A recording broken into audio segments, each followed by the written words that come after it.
Hello students, हमारे chapter number 3 valuation of goodwill की last method super profit capitalisation method आज हम discuss करेंगे। सुपर प्रॉफिट कैपिटलाइजेशन मेथड का क्वेश्चन कैसे सॉल्व करना है वो आज हम यहाँ पे डिस्कस करेंगे।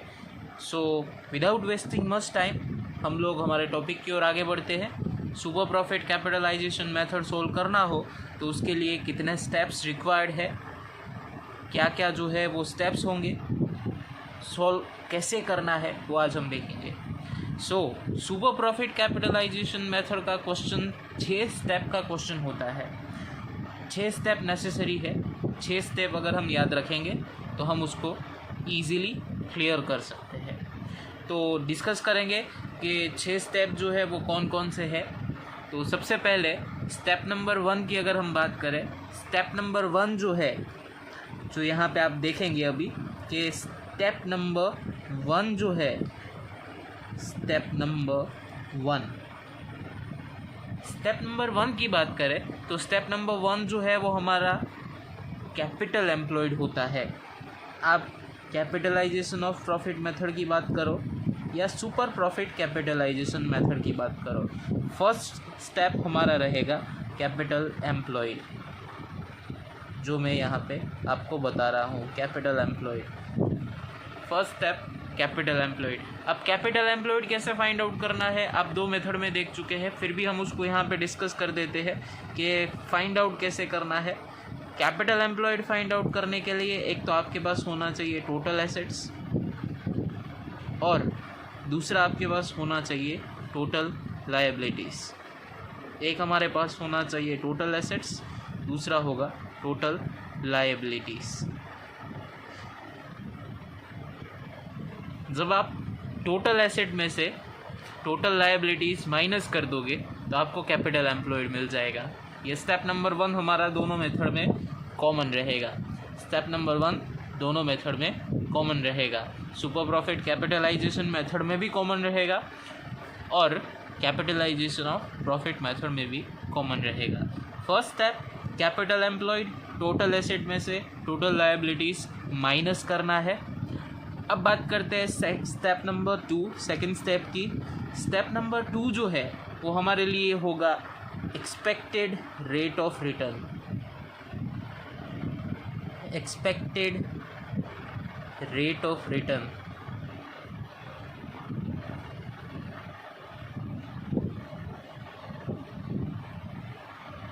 आपने इतने सारे क्वेश्चन सॉल्व किए हैं वैल्यूएशन ऑफ गुडविल के लिए कि अब आपको ये बताने की ज़रूरत नहीं पड़ेगी कि एक्सपेक्टेड रेट ऑफ रिटर्न हमेशा क्वेश्चन के अंदर दिया होता है। Expected rate of return question में से ढूंढना है, आपको दिया होता है, आपको सिर्फ लिखना होता है।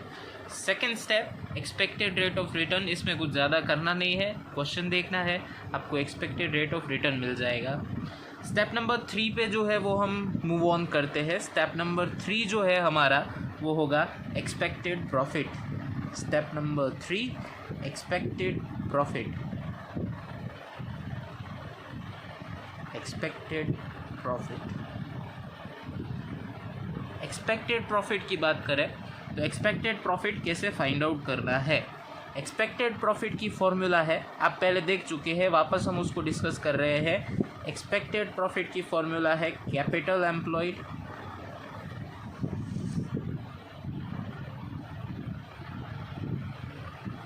Into expected rate of return.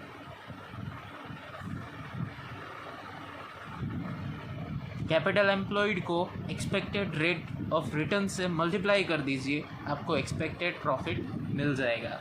और अगर हम ऐसा बोले कि एक्सपेक्टेड प्रॉफिट फाइंड आउट करना हो तो स्टेप नंबर 1 को 2 से मल्टीप्लाई कर दीजिए। स्टेप नंबर 1 को 2 से मल्टीप्लाई कर दीजिए, आपको एक्सपेक्टेड प्रॉफिट मिल जाएगा। ओके, सो expected profit step number 3। Step number 4 जो है वो हमारा होगा average profit. Average profit.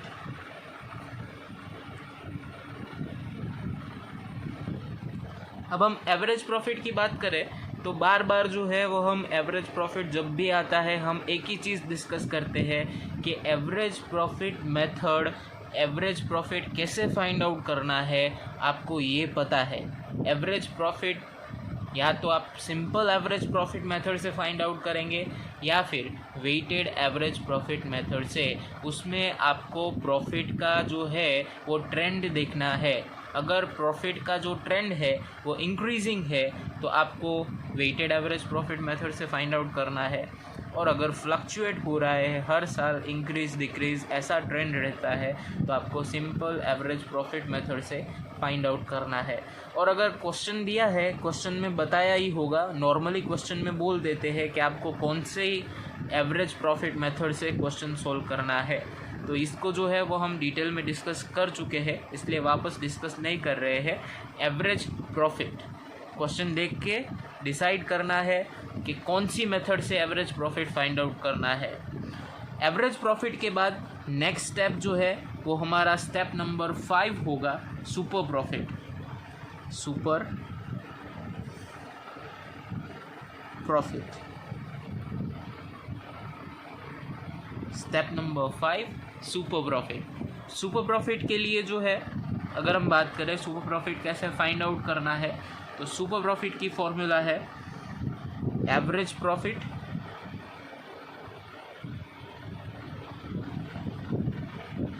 Minus expected profit.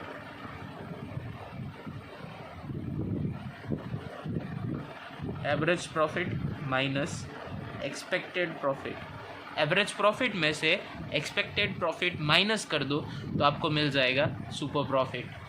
अगर इसको हम बोले स्टेप नंबर 4 में से 3 माइनस कर दीजिए, आपको सुपर प्रॉफिट मिल जाएगा। अब सुपर प्रॉफिट की बेसिस पे हमें गुडविल फाइंड आउट करना है। सुपर प्रॉफिट के बेसिस पे हमें गुडविल फाइंड आउट करना है, तो स्टेप नंबर 6 और आखिरी स्टेप हमारा जो है वो होगा goodwill. Step number 6 goodwill. Goodwill कैसे फाइंड आउट करेंगे? गुडविल के लिए हमारे पास फॉर्मूला है, जो हमें सुपर प्रॉफिट मिला है वो सुपर प्रॉफिट को हमें डिवाइड करना है। सुपर प्रॉफिट को हमें डिवाइड करना है एक्सपेक्टेड रेट ऑफ रिटर्न से।